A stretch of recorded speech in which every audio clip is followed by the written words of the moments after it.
Hey, what's up, everybody? True Boxing here. Thank you for coming back to get hit with the truth. So today we are doing the WBA Champions Report 2024 year in review, as this will be the final Champions Report on all WBA titles from 122 pounds all the way to heavyweight that I'm going to do, and also do small previews of 2025. Now, before we get into all that, if you could smash the like button, leave a comment, or subscribe to the channel, I really do appreciate any and all support that I can get as I continue to build my channel here. So, the WBA, we'll kick it off with the 122-pound Super Bantamweight Championship, which was held by newly crowned and undisputed champion, undefeated Naoya Inoue, the Monster, entered 2024 as champion after unifying and capturing the WBA and undisputed title at the end of 23. In May, he would take on his WBC mandatory challenger, former two-division world champion, Luis Nery, and a very good matchup right there. Nery made history in the first round when he put down Inoue for the first time in his career, but Inoue got up, dominated the rest of the action, broke down and beat up Nery, and stopped him in the 6th round with a brutal knockout victory, as he would retain the WBA and undisputed world title. After that, it was thought that he was going to take on his WBA mandatory challenger, Mirajan Akhmadaliev, or MJ, but that fight didn't come to play, and instead instead of taking on his other mandatory, Sam Goodman, he would take an optional defense against former champion TJ Doheny of Ireland, and he almost got stripped of the WBA title, but step aside was worked out. Inoue would take on Doheny. It was kind of a lackluster performance, as Inoue dominated and stopped Doheny, who really was an undeserving challenger, stopped him in only 7 rounds, and would retain the WBA and undisputed Super Bantamweight Championship. After that, Inoue was slated to take on mandatory challenger, his IBF and WBO mandatory challenger, Sam Goodman. They were supposed to collide on Christmas Eve, but Goodman had to pull out with an injury, and the fight has been rescheduled for this month, January 24th. They will collide on ESPN instead. So, entering 25, Inoue is going to clear up 2 of his mandatories for the IBF and WBO by taking on Sam Goodman. He's a heavy favorite coming into that fight. After that, if he's successful, there's talks of him returning in May, but the talks is his WBC mandatory challenger, David Allen Picasso. I don't know how that is going to shake out. David Picasso, I'm sorry. I don't know how that's all going to shake out with the WBA, because MJ Akhmadaliev is now the interim champion and is next in line. He was already supposed to get the shot. So, very interesting turn of events. I hope he does face MJ, because if he doesn't, he's on the verge of getting stripped of the title. But Akhmadaliev has made it clear that he wants his shot at Inoue. He doesn't want Inoue to get stripped and him fight for the vacant belt or be upgraded to champion. So we'll see how it all shakes out. Hopefully, at the first Champions Report of 2025, we have some different news. Next, at 126 featherweight, the title was actually vacant coming into 2024, as Lee Wood, late in 23, would vacate the title for his plans to move up to 130 pounds. The vacant championship would go on the line in March on ESPN, when Otabek Kolmatov, undefeated fighter, would take on fellow undefeated Ray Ford. It was a great action-packed fight where Kolmatov was winning halfway through. Second half of the fight, Ray Ford started to close in and land better shots, and then he would rally in the championship rounds and hurt Kolmatov, put him down, and then would finish him late in the fight to claim the vacant championship. After this, Ford wanted to move up to 130 because 126 was getting too hard to make the weight, but he got enticed into fighting on the Riyadh season 5 versus 5 card, where he would represent Matchroom and Eddie Hearn, and would take on undefeated Nick Ball, making the first defense of his title. It was a great action-packed fight between the two. They would go toe-to-toe, but at the end, when the smoke cleared, Nick Ball would take a very close 12-round split decision and become the new WBA featherweight world champion. Ball would stay active in October. He would return he would come home and return and make his initial defense against veteran Ronnie Rios. He would break down and dominate the veteran Ronnie Rios, stopping him in 10 rounds impressively, and ended 2024 as the reigning WBA featherweight champ. As he enters the year, he's already made plans for his first title defense. He is set to return on March 15th, where he will take on former junior featherweight champion TJ Doheny from Ireland. Doheny is not deserving of a title shot at all, but it's another fight at home. I think Nick Ball wants to unify belts, but you know, it might be a little bit difficult finding partners for that. After this fight, he's likely going to be in mandatory mode. But we'll see what goes down. Currently, he doesn't have a #1 ranked contender. We're waiting around to see what goes down, but I'm looking forward to seeing what 2025 brings for Nick Ball. It should be exciting. Hopefully, by the first Champions Report, we have a better idea of what he could be doing after the Doheny fight, but we'll see what happens. I will have my breakdown video done by then, and we'll talk more about the Doheny fight on March 15th. Next up, at 130 pounds super featherweight, Lamont Roach Jr. entered the year as the newly crowned champion after a controversial decision victory over Hector Luis Garcia in late 2023. He was supposed to make 2 mandatory defenses. No mandatories came to fruition, though. He ended up taking on some low-level Irish fighter named Feargal McCrory and would stop him. That was in June. And then as the months progressed, he got the offer to fight Gervonta Tank Davis. They were supposed to fight in December.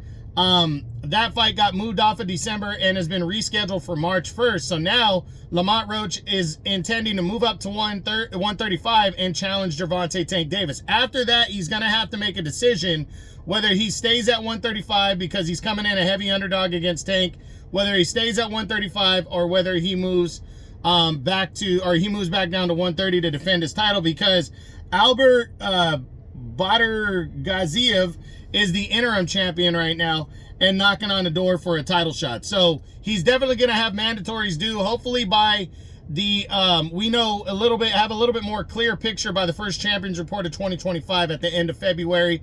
But March 1st, he's scheduled to take on Tank Davis. We'll talk about that fight more on the next Champions Report on the first one of the year. Next at 135, Gervonta Tank Davis entered the year as the reigning undefeated WBA lightweight champion of the world. In June, he would finally return and would take on undefeated Frank Martin. He was getting outworked and outboxed the majority of the fight, but he kept closing the distance, kept landing shots, and in the 8th round, he scored a brutal knockout victory over Frank Martin, handing him his first defeat as he would retain his WBA lightweight championship. He was in negotiations for a unification bout against newly crowned IBF champ Vasily Lomachenko, but Loma pulled out of negotiations, citing he wanted to take the rest of the year off to spend time with his family. So Tank was supposed to fight, as I just said a few minutes ago, he was supposed to fight Lamont Roach Jr. in December, but moved off of that date and is now scheduled for March 1st to take on Lamont Roach Jr., where he's coming in the heavy favorite. Hopefully by the first Champions Report before their fight, maybe we have a clear picture about what Tank is planning to do after the Roach fight, because he's coming in such a heavy favorite, but we'll see what happens. Again, March 1st, Tank is taking on Lamont Roach Jr. Next at 140, this title was a crazy one. Rolly Romero entered the year as the newly crowned champ after scoring a controversial TKO victory to claim the title in claim the vacant title in 2023. In March, on the first Amazon Prime pay-per-view card, he would take on Isaac Cruz, and Isaac Cruz would put him down in the very first round and would just beat him up and dominate him the remainder of the fight, stopping him impressively in 8 rounds and becoming the new WBA champion. But that title would not stay on Isaac Cruz. In August, on the huge Riyadh season card, the Madrimov-Crawford undercard, Cruz would defend the title against Jose Valenzuela, and Valenzuela, with his height and reach, would outwork Isaac Cruz in a great fight of the year candidate, hold him off to a 12-round split decision, and become the new WBA junior welterweight champ at 140. Valenzuela, there was talks of a potential automatic rematch taking place between the two, but it never came to fruition. As we exit 2024 and enter 2025, Jose Valenzuela has already signed on to make his initial defense of his title on the Tank Davis Lamont Roach undercard, where he will take on the very tough Gary Antoine Russell. This is going to be a good fight right here. I'll have my breakdown video done, and we'll discuss this more on the first Champions Report of 2025, because it's going to take place right before this fight takes place. But Saturday, March 1st, Amazon Prime pay-per-view, Valenzuela and Gary Antoine Russell for the 140-pound title. Next at 147, Imantas Stanionis. Well, Terrence Bud Crawford entered the year as the reigning undefeated unified welterweight champion of the world. He had claimed the WBA title when he destroyed Errol Spence Jr. and became undisputed champion in 2023. But everybody knew the plans for Crawford, who was the super champ, and Imantas Stanionis was the regular champ. Everybody knew that Crawford was planning to make a move to 154. He would make that move to 154, and once he became champion up there, he had to choose which division he was going to fight at. So with his dream of taking on Canelo Alvarez, Crawford gave up his title at 147, and Imantas Stanionis would be upgraded from regular champ to super champ. I mean, from regular champion to the only champion at 147. Stanionis had made an optional defense of his regular belt, returned after a 2-year layoff, and dominated Fabian Maidana, Marcos Maidana's little brother. He dominated him over Gabriel Maestre, dominated him over 12 rounds to retain his regular belt, and then was upgraded in August to full champ. He had been ordered to make a mandatory defense against his mandatory challenger, Giasov. That still looks like it's on the table, and it looks like it's likely going to take place. Actually, they might have that one scheduled already, but it looks likely to take place on the, I believe, on the Tank Davis Lamont Roach undercard. I think that's when those two guys are going to lock horns. You know, once he makes that mandatory defense, it's going to be interesting to see what Stanionis does and what opportunities he gets to take on the big dogs in the division. That fight is actually not scheduled between Stanionis and Giasov yet, but that looks to be potentially what they're aiming for, Stanionis to fight on one of those two cards. But we'll see. Hopefully we know for sure by the first Champions Report of 2025, and we can get more into detail on that. Next at 154, the Jermell Charlo entered the year as the reigning WBA champion, but just before a mandatory fight between Magomed Kurbanov and Israel Madrimov, Crawford would vacate the WBA title and was declared champion in recess, which means he can come back and fight for the title whenever he wants ahead of any mandatory challenger. So on the big Joshua Ngannou undercard, Kurbanov, the two undefeated fighters, Kurbanov and Madrimov, would fight each other for the vacant championship. And Israel Madrimov, in what was supposed to be a close fight, he would dominate Magomed Kurbanov, stopping him in 4 rounds and capturing the WBA title. Then his dreams were made. He would get a huge opportunity to defend his title against reigning unified welterweight champion Terrence Bud Crawford, who is moving up in weight. It would be on the August 3rd Riyadh season card from Los Angeles. Huge card and a huge spot in the main event, and Madrimov would not disappoint. He would box his ass off, but Crawford was just a little bit better at the end of the day. But Madrimov became the first guy in 8 years to go the distance with Terrence Crawford, the pound-for-pound great. He would lose for the first time in his career, but would show a great account of himself. But Terrence Bud Crawford became a world champion in his 4th weight class. After that, there was a lot of toss-up about what Crawford was going to do, if he was going to fight at all through the remainder of the year, or if he was going to get the shot at Canelo. Right now, as the year closes for 24 and we enter 2025, Canelo posted something yesterday saying he's in, but who knows what that means. But I do believe Crawford has a very good chance of taking on Canelo Alvarez. What that means for the 154-pound title, I don't know, because it just depends on what Crawford decides to do. But I think the WBA is going to allow him to stay champion for as long as he wants. We'll see what goes down. We'll see who's next in line. We'll see when that title's going to be on the line. Hopefully by the first Champions Report of 2025, we get some news on that right there. Next at 160 middleweight, Erislandy Lara entered the year as the reigning middleweight champion of the world, but he had been upgraded as he was mandated to fight Triple G Gennady Golovkin. And Golovkin decided to vacate all his middleweight titles, and Lara was upgraded from regular champ to full champion. He would make a mandatory defense of his title against Michael Zarafa on the first Amazon Prime pay-per-view card, and would return after almost a 2-year layoff and would absolutely destroy Zarafa, knocking him out impressively in the second round to retain his middleweight championship. Then for the first time since, I believe, it might have been since 2017, he would fight for his second time in a calendar year when he took on Danny Garcia, the former 2-division world champion. He would pretty much beat up Danny Garcia as they met at a catchweight of 155. In the 9th round, he didn't really seem like he landed much, but Garcia just seemed like he had enough. Lara kind of overwhelmed him, and it was kind of an uneventful but convincing victory as he would retain his middleweight championship. After that, there weren't really any talks about what he is going to do next. It's always very quiet in the Lara camp. He's currently not in the mix to unify any of the belts right now. The other champions are doing that. Right now, if he were to make a mandatory, his number 1 contender is Yoeli Hernandez. But number 2 is Shane Mosley Jr. I think that's a possibility, but we just got to wait and see what happens. Hopefully by the first Champions Report of 2025, we have a clear picture on what Lara could be doing next with the middleweight championship.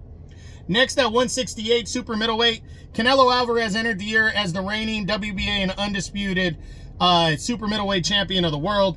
And David Morrell entered the year as the undefeated WBA regular champion. Canelo in May would make I think it was either a WBA or WBO mandatory defense against undefeated Jaime Munguia. They would go at it. Canelo would put him down in the 3rd round and then outwork him and outclass him over 12 rounds to a convincing unanimous decision as he would retain his WBA and undisputed title. Following that, Canelo would return in September and defend his now unified championship as he gave up his IBF belt when he took on undefeated Edgar Berlanga, who I believe at the time was actually his WBA mandatory. He would dominate Berlanga, putting him down in the 3rd round and outwork him to a convincing 12-round unanimous decision and retain his WBA and unified super middleweight championship. Also, David Morrell would move up to 175 and give up his regular championship at 168. Canelo, on the other hand, is now the only champ at 168, but he has an interim champion in Caleb Plant. The former IBF champ is now the interim champion after he defeated Trevor McCumbee.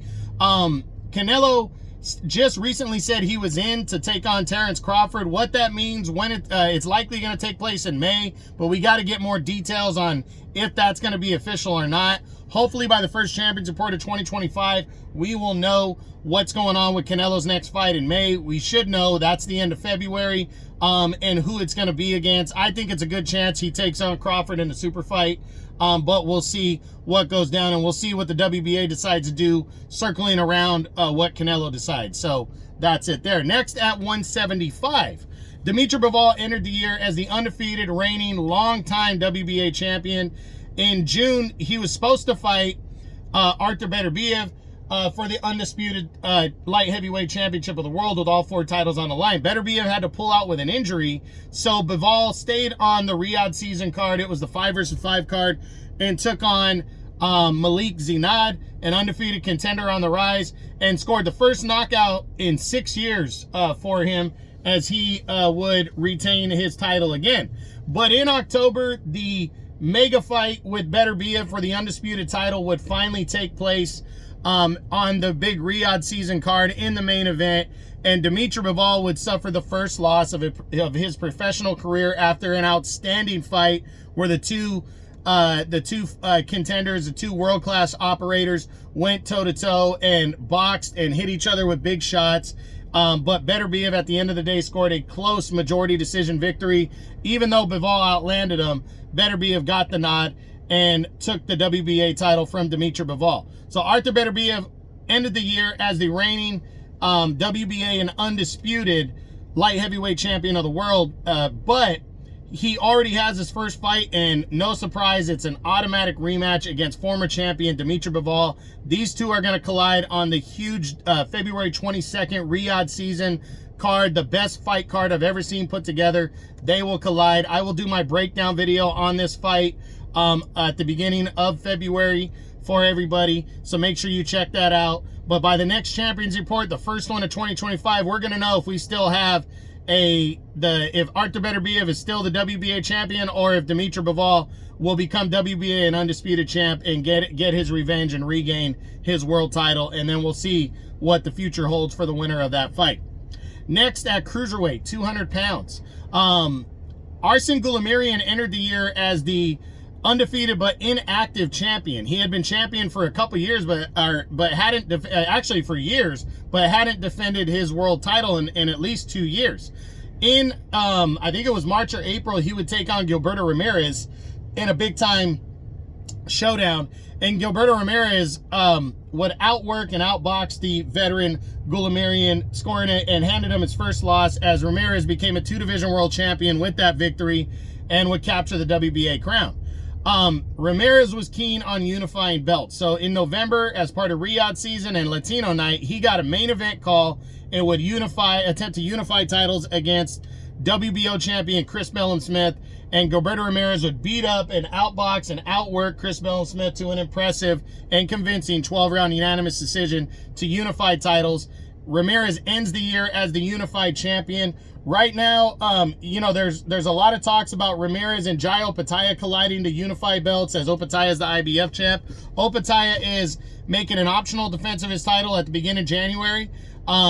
There is talks though, and it came out of Ramirez, that prior to an Opetaia fight, he has to make a WBA mandatory defense against former 2-time champion Yunir Dorticos. So hopefully by the first Champions Report of 2025, at the end of February, we get a clear picture on what Gilberto Ramirez is doing next with the WBA and WBO unified title. And finally, the heavyweight division. Oleksandr Usyk entered the year as the reigning WBA and unified and undefeated heavyweight champion of the world.